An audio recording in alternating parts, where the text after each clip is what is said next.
2 декабря 2016 года в Центре обслуживания населения ГРС Кыргызской Республики состоялась церемония передачи от ПРООН ГРС специального оборудования. В ходе церемонии было передано 5000 веб-камер для идентификации граждан в процессе голосования.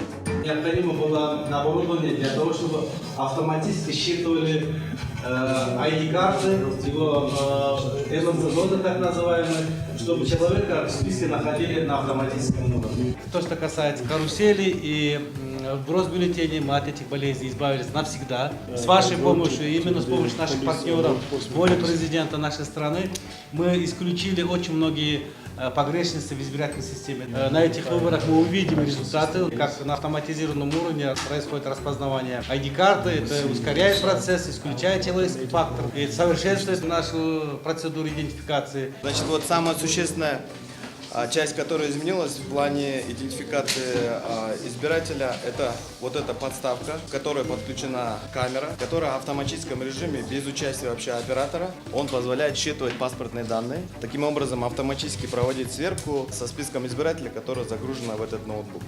Для того, чтобы эту операцию провести, подводится ID-карта избирателя, вот в данном случае Исакова Мерим, и как вы видели, идентификация уже в базе этот избиратель был найден. Это ключевое изменение, которое мы реализовали. Оно, во-первых, позволяет очень точно идентифицировать на первом этапе самого избирателя и вообще без участия оператора проводить процесс идентификации. Это чек, да. Она, значит, дается уже избирательным комиссиям.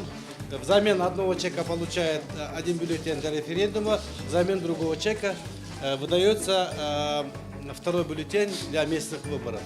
Для того, чтобы идентифицировать одного человека, понадобится в среднем 20 секунд.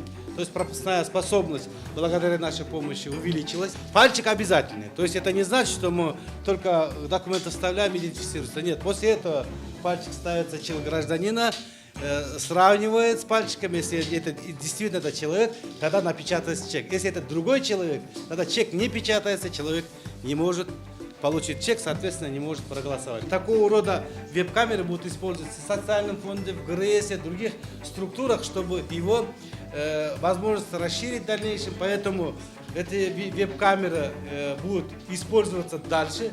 После выборов сразу мы его будем переоборудовать именно для сканирования документов. Кроме этого, состоялось открытие колл-центра ГРС Кыргызской Республики, который был переоборудован при поддержке ПРООН. Это, можно сказать, не колл-центр, не справочный центр, а аналитический центр, можно сказать, потому что здесь фиксируется каждый звонок, потом обрабатывается, и насколько часто задаваем вопросы и проблемы, нам удается его уже принимать управленческое решение, совершенствовать нашу систему оказания услуг, повышение качества оказания услуг. Поэтому я хочу поблагодарить ПРООН за ту оказанную помощь, мебель, оборудование, программное обеспечение и сервис.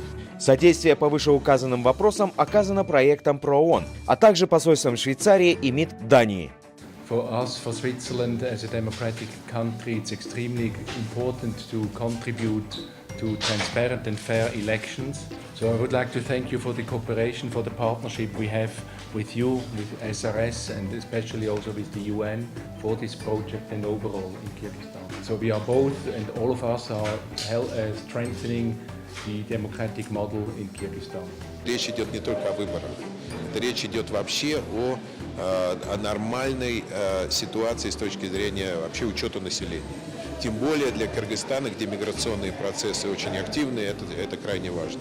Огромная помощь со стороны различного рода партнеров по развитию, я бы отметил, конечно, Швейцарию. Я желать только одного могу Кыргызстану, это вот чтобы успешным прошли вот эти процессы, спокойно, профессионально, с желанием действительно двинуть вперед страну. И я думаю, что это произойдет.